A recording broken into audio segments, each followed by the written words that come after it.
So hello everyone, तो आज का हमारा टॉपिक है हमारा next cell organelle that is plastid. तो अभी तक हम कौन कौन सा सेल ऑर्गेनेल पढ़ चुके हैं। सबसे पहले हम लोग एंडोप्लाज्मिक रेटिकुलम पढ़े, बिल्कुल एनसीईआरटी के सीक्वेंस में हम लोग डिस्कस कर रहे हैं। सबसे पहले एंडोप्लाज्मिक रेटिकुलम, उसके बाद गोल्जी एपरेटस, उसके बाद हम पढ़े लाइसोसोम, उसके बाद हम पढ़े माइटोकॉन्ड्रिया, और आज हम डिस्कस कर रहे हैं हमारा next cell organelle that is plastid. ठीक है, तो प्लास्टिड के बारे में सबसे पहला इंपॉर्टेंट पॉइंट कि ये प्रेजेंट होता है, present only in plant cells. ये सिर्फ प्लांट सेल्स में प्रेजेंट होता है, यानी कि ये एनिमल सेल में एब्सेंट होता है। Very very important point, animal cell में प्लास्टिड देखने को नहीं मिलता। याद कैसे करोगे? पी से प्लास्टिड, पी से प्लांट सेल, तो प्लास्टिड सिर्फ प्लांट सेल्स में देखने को मिलता है। अब ये बताओ, endoplasmic reticulum cell organelle plant cell में प्रेजेंट है या फिर एनिमल सेल में? ये दोनों में प्रेजेंट होता है। प्लांट सेल, एनिमल सेल दोनों में ही प्रेजेंट है। Golgi apparatus plant cell, animal cell दोनों में ही प्रेजेंट है। Lysosome plant cell, animal cell दोनों में ही प्रेजेंट है। Mitochondria plant cell, animal cell दोनों में प्रेजेंट है। लेकिन प्लास्टिड सिर्फ और सिर्फ प्लांट सेल में प्रेजेंट है, एनिमल सेल में एब्सेंट है। तो प्लास्टिड के बारे में याद रखना कि सिर्फ प्लांट सेल्स में प्रेजेंट होता है। ठीक है, दूसरा important point, it contains its own DNA and ribosome. इसके पास इसका खुद का DNA और राइबोसोम होता है, इसीलिए हम इसे स्ट्रेंज ऑर्गेनेल भी कहेंगे। तो हम लोग पिछले क्लास में डिस्कस किए थे स्ट्रेंज ऑर्गेनेल के बारे में कि स्ट्रेंज ऑर्गेनेल वो ऑर्गेनेल होते हैं जिसके पास अपना खुद का DNA और राइबोसोम प्रेजेंट होता है। तो हमारे सेल के अंदर दो ऐसे सेल ऑर्गेनेल होते हैं, that is mitochondria and plastid. तो दोनों को हम लोग स्ट्रेंज ऑर्गेनेल कहते हैं। याद रखना, ये बहुत इंपॉर्टेंट पॉइंट है, 1 मार्क्स का क्वेश्चन में पूछ देगा एग्जाम में कि कौन कौन से ऐसे सेल ऑर्गेनेल है जिनके पास खुद का डीएनए राइबोसोम है। तो वो होते हैं हमारे प्लास्टिड एंड माइटोकॉन्ड्रिया। ठीक है, नेक्स्ट वेरी इंपॉर्टेंट पॉइंट, इसका टाइप ऑफ प्लास्टिड हम लोग डिस्कस करेंगे। अब देखो, प्लास्टिड को हम लोग डिवाइड कर रहे हैं, किस बेसिस पे डिवाइड कर रहे हैं कि किस प्लास्टिड में पिगमेंट प्रेजेंट होगा, किस प्लास्टिड में पिगमेंट एब्सेंट होगा। तो जिन प्लास्टिड्स में पिगमेंट्स प्रेजेंट होते हैं, कलरफुल पिगमेंट्स प्रेजेंट होते हैं, वो कलर्ड प्लास्टिड कहलाते हैं, और जिनमें पिगमेंट्स एब्सेंट होते हैं वो कलरलेस प्लास्टिड कहलाते हैं।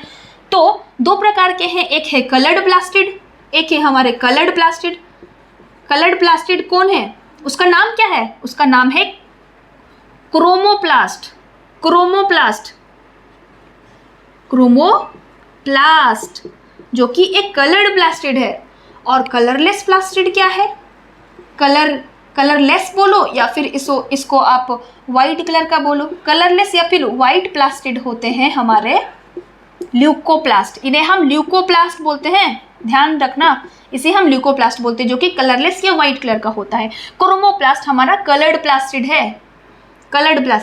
सबसे पहले हम लोग कलरलेस प्लास्टिड को डिटेल में डिस्कस कर रहे हैं। देखो, ल्यूकोप्लास्ट, देखो ये सारे बेसिकली ना सेल ऑर्गेनेल है। क्रोमोप्लास्ट सेल ऑर्गेनेल है, ल्यूकोप्लास्ट भी सेल ऑर्गेनेल है। तो सेल ऑर्गेनेल सेल के कंपोनेंट्स होते हैं। तो ल्यूकोप्लास्ट सेल ऑर्गेनेल जो सेल के अंदर प्रेजेंट है, किस सेल के अंदर प्रेजेंट है? प्लांट सेल के अंदर प्रेजेंट है। अब ये एक ऐसे सेल ऑर्गेनेल है जिनका फंक्शन होता है स्टोरेज करने का। क्या स्टोरेज करने का? फूड स्टोर करने का। तो इनका प्राइमरली फंक्शन मतलब जानते हो? प्राइमरली का मतलब होता है मुख्य तौर पे। तो ये प्राइमरली इन्वॉल्व होते हैं फूड स्टोरेज में, इन स्टोरेज। क्या क्या चीज़ों का स्टोरेज करते हैं ये?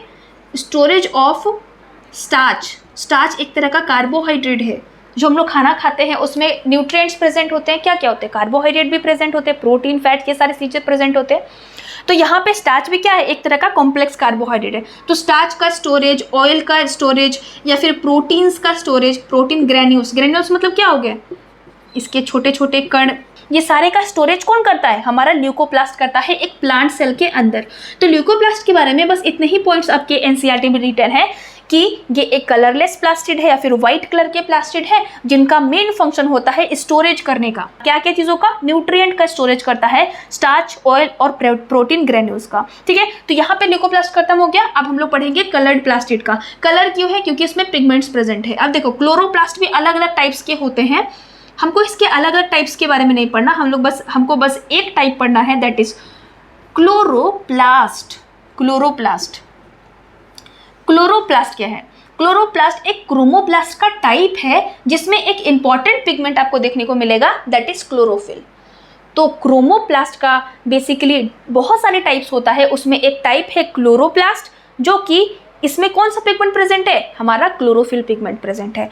तो क्लोरोप्लास्ट के बारे में सबसे पहला पॉइंट लिखना कि type of chromoplast containing chlorophyll pigment, ठीक है। क्लोरोफिल पिगमेंट प्रेजेंट होते हैं हमारे क्लोरोप्लास्ट में। तो क्रोमोप्लास्ट का एक टाइप है क्लोरोप्लास्ट, और क्लोरोप्लास्ट के अंदर एक पिगमेंट प्रेजेंट है जिसे हम क्लोरोफिल बोल रहे हैं। तो यहाँ पे 3 वर्ड है, देखो इस 3 वर्ड में आप एग्जाम में कंफ्यूज कर सकते हो। क्रोमोप्लास्ट एक टाइप है प्लास्टिड का, क्लोरोप्लास्ट एक टाइप है क्रोमोप्लास्ट का, और क्लोरोफिल पिगमेंट है जो कि क्लोरोप्लास्ट के अंदर प्रेजेंट है, ठीक है। और क्लोरोप्लास्ट एक सेल ऑर्गेनिल है, सेल के अंदर ऑर्गेनिल है जो आपको देखने को मिलेगा। जैसे ल्यूकोप्लास्ट एक सेल ऑर्गेनिल है ना, उसी तरीके से क्रोमोप्लास्ट भी एक सेल ऑर्गेनिल है। देखो ट्रिक से कैसे याद करोगे? देखो प्लास्ट जिसके पीछे लगा हुआ है ना, वो सारे सेल ऑर्गेनिल होते हैं। प्लास्ट जिसके पीछे लगा है वो सेल ऑर्गेनिल है, इसके पीछे भी प्लास्ट लगा हुआ है, तो ये तीनों सेल ऑर्गेनिल होंगे, सेल के अंदर दिखने को मिलेंगे। लेकिन जो क्लोरोफिल है, इसके पीछे प्लास्ट नहीं लगा हुआ है, इसके पीछे फिल लगा हुआ है, तो ये एक पिगमेंट है, ये एक पिगमेंट होता है, याद रखना, ठीक है। और आप क्लोरोफिल के बारे में पहले भी पढ़े होंगे कि इसका काम होता है कलर प्रोवाइड करना। कौन सा कलर? Green colour. तो ग्रीन कलर के पिगमेंट्स जो हमारे क्लोरोप्लास्ट के अंदर देखने को मिलते हैं वो कौन होते हैं? हमारे क्लोरोफिल, ठीक है। अब ये बताओ, क्लोरोप्लास्ट एक सेल ऑर्गेनिल है जो सेल के अंदर देखने को मिलेगा, उसमें एक इंपॉर्टेंट पिगमेंट प्रेजेंट है क्लोरोफिल। अब ये बताओ कि क्या इस क्लोरोप्लास्ट के अंदर कोई दूसरे पिगमेंट्स प्रेजेंट नहीं होंगे? ऐसा नहीं होता। इस क्लोरोप्लास्ट के अंदर और भी बहुत सारे टाइप्स के पिगमेंट्स प्रेजेंट होते हैं। तो यहाँ पे लिखो they also contain yellow, orange